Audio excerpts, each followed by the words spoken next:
to protect the righteous, to annihilate the wicked, and to re-establish the principles of dharma, I appear on this earth millennium after millennium. So Sri Krishna says why he comes. To establish dharma, to protect sadhus, to vanquish the miscreants. Makes sense. After all, Sri Ram, he killed Ravan, he killed Kumbhakarna. But if you study this verse deeply, you will discover there is more to it than meets the eye. Because these demons that the Lord killed, Ravan, Kumbhakarna, there was no need for him to descend. He is all powerful, he could have just thought, let Ravan be dead. That's all he needed to do. Let the Delta variant of coronavirus infect Ravan. He's not even vaccinated. Poor Ravan would have had it. So God doesn't need to descend, take an avatar. He's got so many viruses at his beck and command. Millions of them. I could have said, let Ravan have lupus. Poor Ravan would have gotten crippled. So Bhagavan is all powerful. To say that he descends to do sword fencing and then kill Ravan is stretching it a bit too far. And then to say that he comes and protects the sadhus, that also doesn't make sense.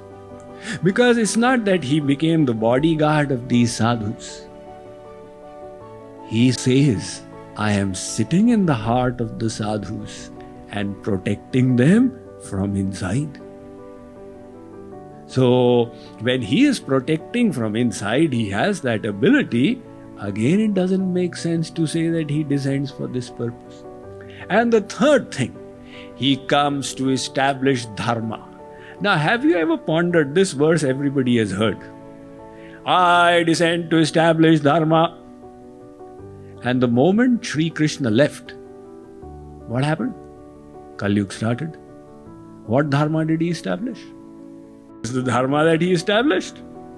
So this verse doesn't seem to hold to logic. Actually, it has got a deeper meaning to it. See, we discussed dharma is that which purifies us. One lady told her guru, I cannot see the world very nicely because my eyes are defective. The guru cleaned her glasses and said, now see? Yeah, now it's quite clear. The glasses were defective. Another person, he said, I'm fed up of life, Guruji. You say there is a Bhagwan. If there is a Bhagwan, why can I not see that Bhagwan?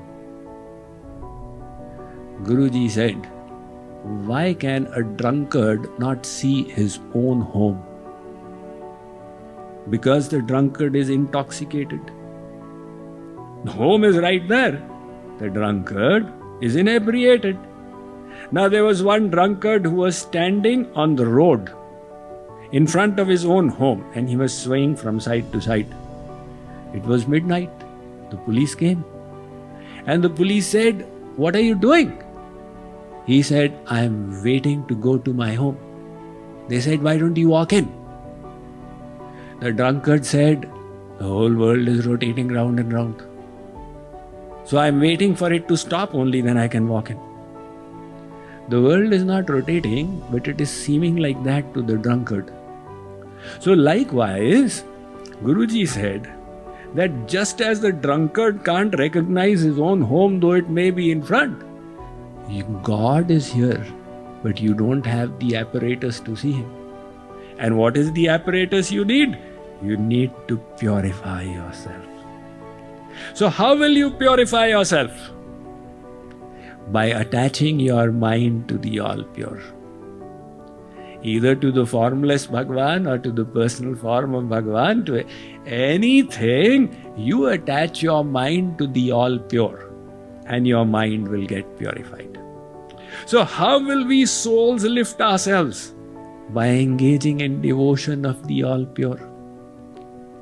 But devotion to the formless is difficult.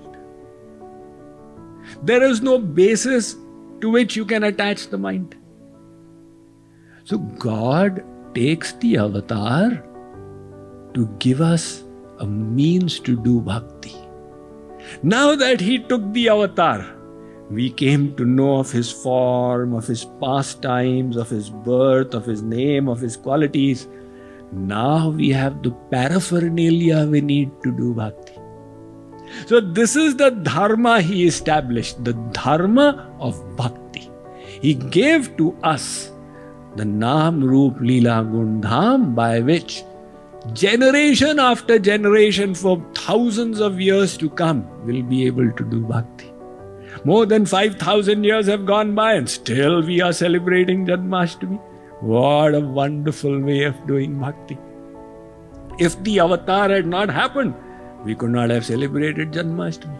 And supposing Swamiji would have said, you sit and meditate from morning to night, people would have said, ab main mara, ab main mara, ab main mara. So by taking avatar, he made the whole process so sweet.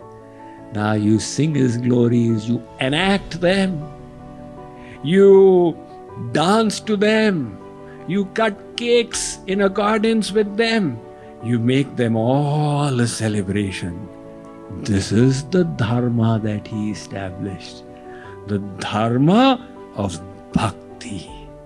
In his pastimes, he left a treasure chest which the acharyas started looting from and distributing to the people. See, in Sri Krishna's Leelas, you have this super fascinating way of purifying yourself. So Sri Krishna says, I descend to establish that dharma.